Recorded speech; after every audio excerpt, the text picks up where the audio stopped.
Buenos días, mi nombre es Nicolás Durán, soy médico del equipo del Servicio de Urología del Hospital Británico de Buenos Aires y quería agradecer tanto al servicio como a Sandoz por esta oportunidad y este espacio para poder charlar sobre un tópico muy interesante que está en constante debate, que es la vigilancia activa en cáncer de próstata localizado.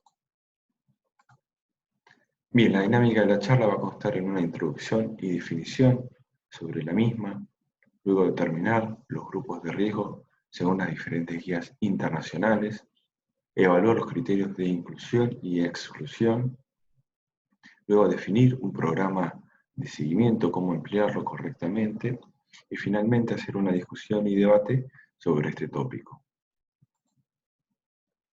Bien, para iniciar, a uno le surgen diferentes preguntas, y una de ellas es si todos los médicos urólogos entienden por igual al concepto de la vigilancia activa, si todos están de acuerdo con la misma, y de ser así, si se implementa correctamente.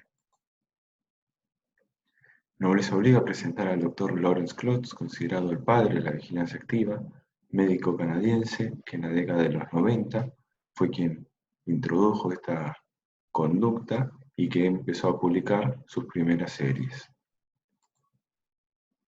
Bien, es muy importante definir qué es vigilancia activa y diferenciarla de otras conductas que a veces suelen prestar confusión, como es el monitoreo activo y el watchful waiting. Entonces, a la vigilancia activa la vamos a definir como la conducta que busca el balance entre el tratamiento conservador y el curativo. El objetivo de la misma es evitar el tratamiento innecesario en pacientes con cáncer de próstata localizado que no requieren del mismo inmediatamente, y a su vez implementar las terapias curativas cuando sea el momento indicado. Para esto, los pacientes permanecen vigilados mediante programas estructurados y con un seguimiento regular. Diferente es el monitoreo activo, ya que este es meramente con controles de PSA. Esto fue lo que se publicó en el estudio PROTECT, que luego lo vamos a detallar. Y las dos diferencias radicales con la vigilancia activa es que el monitoreo activo no consta de biopsias prostáticas sistemáticas y que no tiene un programa estructurado de vigilancia activa. Simplemente con una elevación significativa del PSA es ahí donde el urólogo solicita una nueva biopsia prostática. Y también mucha diferencia con el watchful waiting. Acá en esta tabla de la Unión Europea vamos a ver que la vigilancia activa va a tener una intención curativa, donde el seguimiento está predefinido en un programa que va a basarse tanto en el tacto, en el PSA, en rebiopsias y en resonancias magnéticas multiparamétricas, donde obviamente va a estar enfocado en pacientes con una expectativa de vida mayor a 10 años y en pacientes de bajo riesgo y muy bajo riesgo específicamente, con el objetivo siempre de minimizar la toxicidad relativa a los tratamientos curativos. Por otro lado, y muy diferente, el watchful waiting es una conducta con una intención paliativa, va a estar destinada a pacientes con una expectativa de vida menor a 10 años, en lo cual se puede aplicar en cualquier estadio del cáncer de próstata. Obviamente el seguimiento es específico de cada paciente, no está predeterminado, y sí, el objetivo también es minimizar todo efecto adverso de los tratamientos. Bien, es muy importante ser metódico y ordenado a la hora de tratar de instaurar un programa de vigilancia activa y de empezar a incluir a pacientes, donde primero siempre vamos a hacer el diagnóstico de próstata localizado, ya sea por un aumento del PSA y sus cambios en la cinética, un tacto sospechoso o hallazgos significativos en una resonancia de próstata que obviamente motiven al urólogo a realizar la biopsia inicial. En segundo lugar, vamos a tener que determinar los grupos de riesgo y la expectativa de vida. Luego, definir si el paciente es candidato o no para la vigilancia activa. Y finalmente, definir cómo es el programa de seguimiento. Entonces, una vez realizado el diagnóstico, vamos a determinar los grupos de riesgo y la expectativa de vida y ver si el paciente es candidato o no. Para eso, las diferentes guías internacionales, ya sea la europea, la americana o de la NSCN, ellos sugieren la conducta en diferentes grupos de pacientes. En nuestro hospital preferimos utilizar la guía de la NSCN, ya que la consideramos como actualizada, completa y mucho más didáctica que las otras. Y esto es algo importante, sobre todo para los urólogos en formación. Es por eso que a continuación les muestro la tabla donde vamos a ver los posibles candidatos para la vigilancia activa. En esta columna de la izquierda vamos a ver que la vigilancia activa se la vamos a poder recomendar a pacientes de muy bajo riesgo, pacientes de bajo riesgo y pacientes de riesgo intermedio favorable. Bien, vamos entonces a definir los diferentes grupos. El de muy bajo riesgo va a ser aquellos pacientes con un tacto hasta un T1C, es decir, un tacto rectal donde no se palpa ningún nódulo, un PSA menor a 10, un Gleason 3+3, menos de 3 cilindros positivos y menos del 50% de compromiso de cada cilindro, y un PSA density menor a 0.15. Obviamente, como dijimos, esto se le va a ofrecer a todo paciente con una expectativa de vida mayor o igual a 20 años e mayor o igual a 10 años.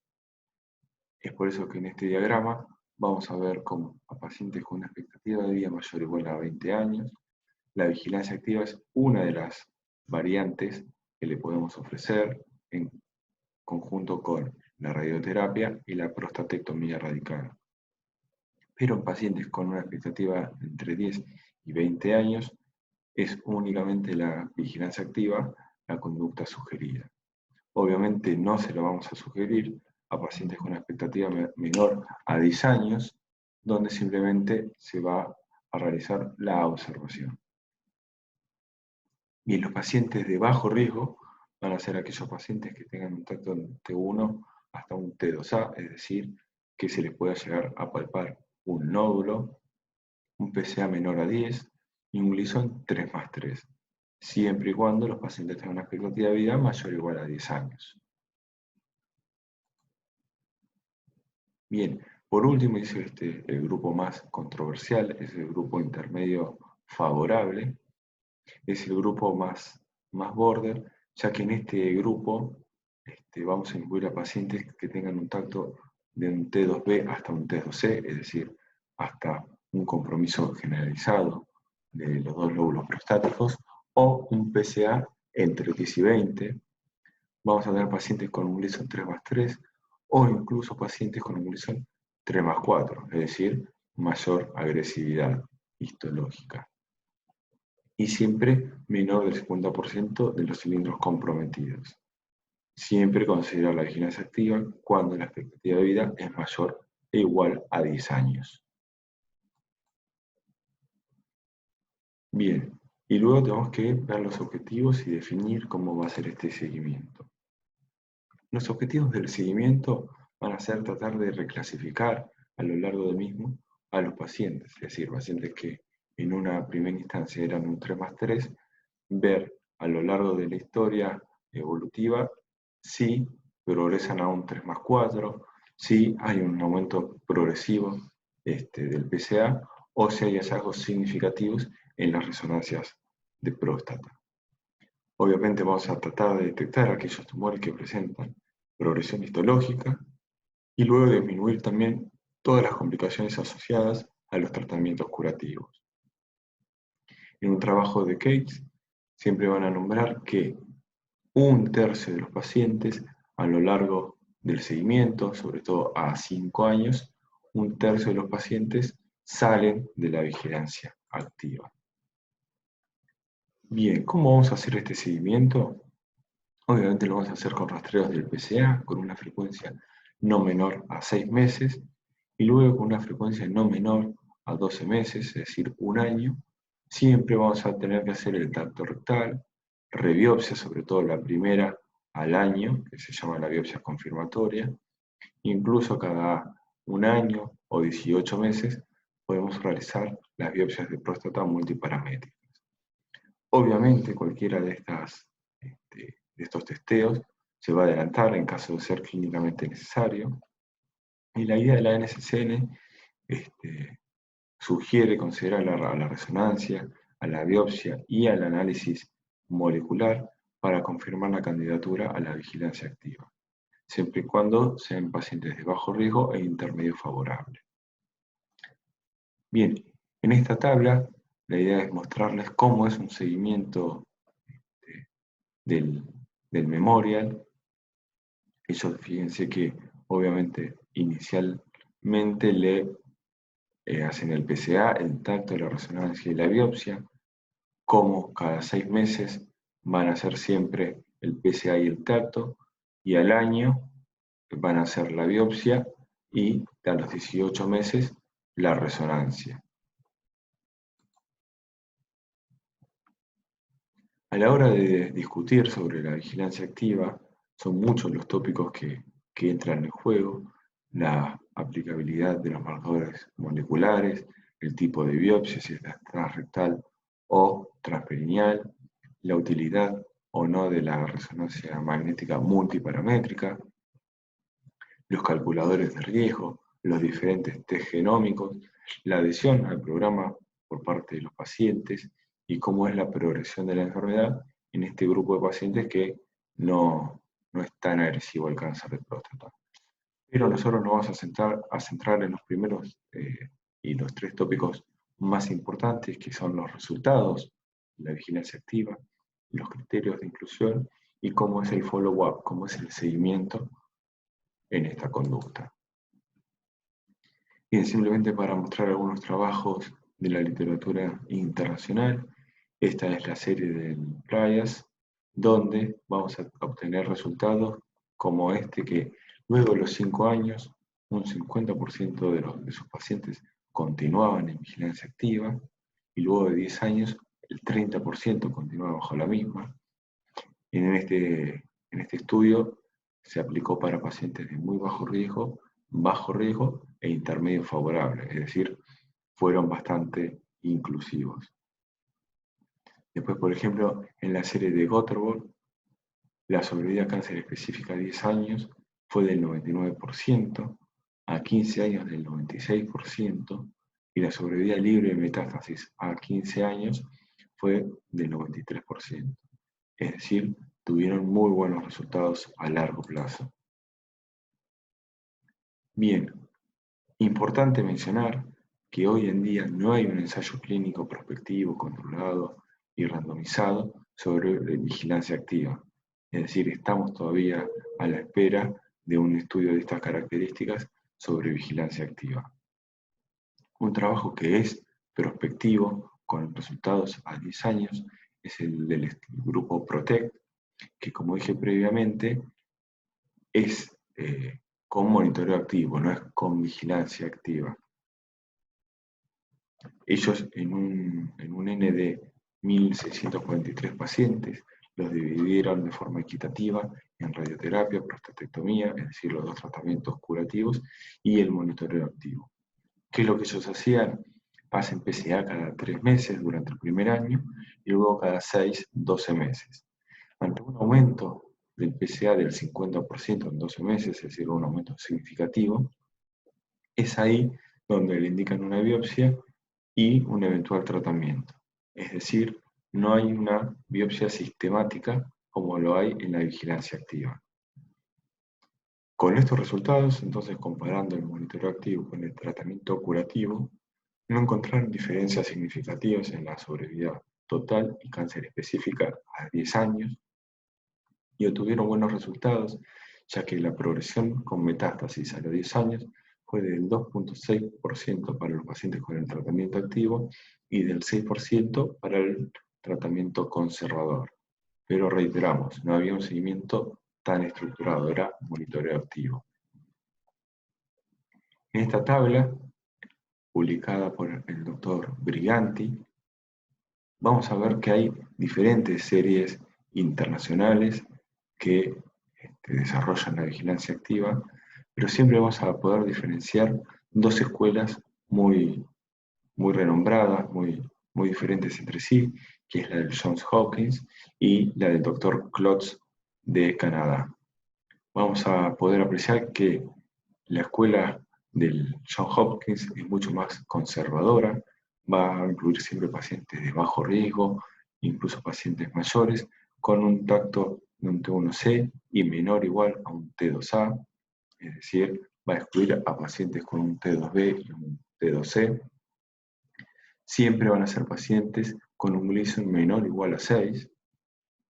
El PSA va a ser siempre menor a 10 y van a ser estrictos respecto al PSA density, menor a 0.15 y menor a 2 cilindros en la biopsia con menos del 50% del compromiso. Por otro lado, vamos a ver que la serie del Dr. Klotz es mucho más inclusiva, pacientes de todas las edades, y lo más importante es que va a incluir a pacientes con un Gleason 6 y PSA de 10, pero incluso hasta PSA menor de 20.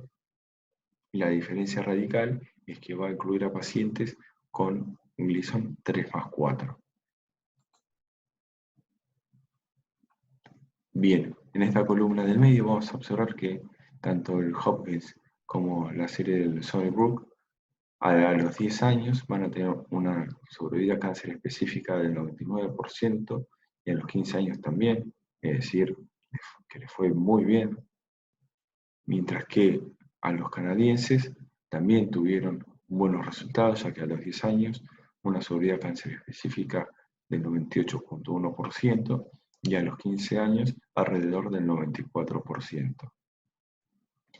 Importante también que las dos escuelas tienen ciertas diferencias a la hora de hacer el seguimiento, ya que hacen la del Johns Hopkins un PSA semianual, el tacto rectal siempre, van a hacer la biopsia con 12 cilindros como mínimo al año y luego la van a repetir cada 2-3 años según cómo evolucione el paciente, mientras que los canadienses van a hacer el PSA cada 3 meses por 2 años y luego cada 6 meses. La biopsia confirmatoria va a ser dentro de los 12 meses y luego cada 3 a 4 años, hasta que el paciente llegue a los 80. Luego de los 80 años, en Canadá no le hacen más biopsia prostática. Bien, a la hora de discutir sobre los criterios de inclusión y exclusión, cada serie publicó los propios, pero bueno, con tanta disparidad surge el estudio de Detective, donde se juntaron diferentes urólogos y oncólogos de diferentes nacionalidades, y ellos sugirieron estos criterios de inclusión. Siempre va a ser el ISOP 1, es decir, un Gleason 3+3, incluir a pacientes que tengan un tacto entre un T1C y un T2A, PSA menor a 10 y un PSA density menor a 0.15. No se lograron poner de acuerdo respecto al número máximo de cilindros positivos y el porcentaje máximo de compromiso. Y dentro de los ISOP2, es decir, los Gleason 3+4 favorables, sugieren la vigilancia activa para pacientes con un PSA menor a 10, un tacto menor a un T2A y un bajo número de cilindros positivos. Bien, lo que respecta a los criterios de exclusión, obviamente a todo paciente con un 4+3 ya los van a excluir, un tacto T2C, es decir, un compromiso generalizado de la próstata o enfermedad extensa en la resonancia magnética, y aquellos pacientes cuya histología sea un carcinoma ductal predominante, carcinoma sarcomatoide, carcinoma de células pequeñas, los van a excluir, y finalmente también aquellos pacientes que tengan invasión extraprostática en los cilindros de la biopsia. Bien, en esta serie de Kupperberg vamos a ver cómo fue ganando popularidad la vigilancia activa. Vamos a ver que tuvo un boom en los años 90, que después fue bajando su indicación, y cómo actualmente, este trabajo simplemente nombra hasta el 2013, actualmente es un poco más importante la vigilancia activa, cómo la vigilancia activa entonces cobró mucho más fuerza comparada a la prostatectomía radical y la radioterapia, que han bajado su indicación. A la hora de analizar las razones por las cuales los pacientes descontinúan la vigilancia activa, vamos a ver en esta serie de Suecia, donde la mayoría de los pacientes abandona el programa de vigilancia activa por una progresión significativa del PSA, después también por progresión en la biopsia, es decir, pacientes que por ejemplo al principio tienen un 3+3, luego de la biopsia anual o un poco más alejada van a presentar un 3+4, por ejemplo. Importante la cantidad de pacientes que por motivos personales van a querer salir del programa y un muy poco porcentaje de pacientes que salen por otras razones. Como dijimos previamente, alrededor del 30% de los pacientes a los 5 años terminan saliendo de los programas de vigilancia activa.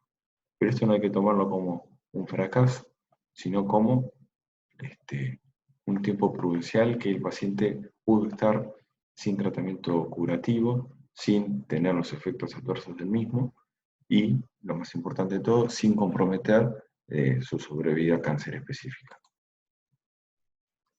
Bien, a continuación les presento el algoritmo que tenemos en el Hospital Británico de Buenos Aires.